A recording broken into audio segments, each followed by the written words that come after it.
شام کے ایک مقام قطنا میں ایک محل کے کھنڈرات ملے ہیں جو ایک ایسی جھیل کے کنارے موجود ہیں جو بہت عرصے پہلے خشک ہو چکی ہے۔ 2002 میں ماہرین آثار قدیمہ یہاں ایک شاہی مقبرے کی تلاش میں مصروف تھے جب انہوں نے ایک دریافت کی۔ تو چلتے ہیں آج کی اس ویڈیو کی طرف۔ ویڈیو اچھی لگے تو چینل کو سبسکرائب کریں اور ویڈیو کو لائک کریں۔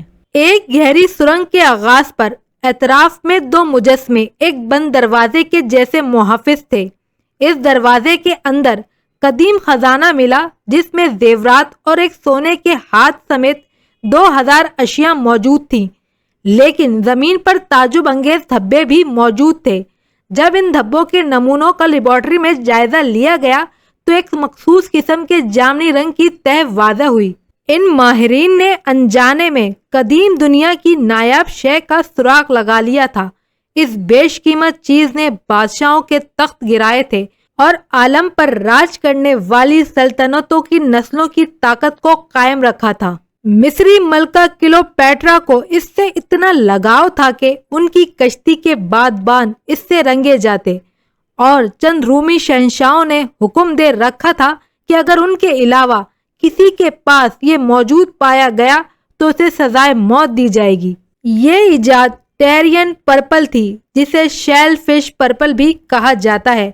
310 عیسوی کے ایک رومی حکم نامے کے مطابق یہ اتنا بیش قیمت تھا کہ سونے کے مقابلے میں اس کی 3 گنا قیمت ہوا کرتی تھی، لیکن اب کوئی نہیں جانتا کہ یہ رنگ کیسے بنتا ہے۔ سن 40 عیسوی میں موریتانیہ کے بادشاہ کو روم میں شہنشاہ کے حکم پہ قتل کر دیا گیا۔ اس قتل کی وجہ بڑی حیران کن تھی۔ موریتانیہ کا یہ بادشاہ رومیوں کا دوست مانا جاتا تھا، لیکن اس سے ایک بڑا جرم سرزد ہوا تھا۔ گلیڈیئر کا ایک مقابلہ دیکھنے کے لیے اس نے اس جامنی رنگ کا شاہی چوغا پہن لیا تھا۔ عجیب بات یہ ہے کہ ایک زمانے میں دنیا کے سب سے مشہور رنگ کی ابتدا کسی خوبصورت پتھر کی طرح نہیں ہوئی، بلکہ اس کا جنم ایک مادے کی شکل میں ہوا جو سمندری گھونگے پیدا کرتے تھے۔ اس رنگ کو 3 قسم کے گھونگوں سے حاصل کیا جاتا تھا۔ اس رنگ کو بنانے میں طویل وقت اور محنت درکار ہوتی تھی۔ ارسطو کے مطابق اس کی تیاری میں ایک جامنی مچھلی کے حلق سے نکلنے والے غدو استعمال ہوتے تھے۔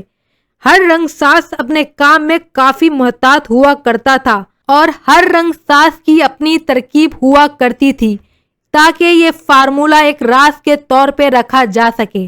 تاریخ کے اوراقوں سے ہمیں یہ بھی پتہ چلتا ہے کہ اس رنگ کو پانا ہرگز آسان نہ تھا۔ یہ رنگ باقی رنگوں سے مختلف تھا کیونکہ اسے تیار کرنے کے لیے درکار مواد کافی نایاب تھا۔ 29 مئی 1453 کو قسطنطنیہ پر ترکوں کا قبضہ ہوا تو مشرقی رومی سلطنت یا بازنطینی شہنشاہت کا خاتمہ ہوا، اور اس کے ساتھ ہی اس رنگ کا بھی خاتمہ ہو گیا۔ ہمارے چینل کو سبسکرائب کریں، ویڈیو کو لائک کریں اور دوستوں کے ساتھ شیئر کریں۔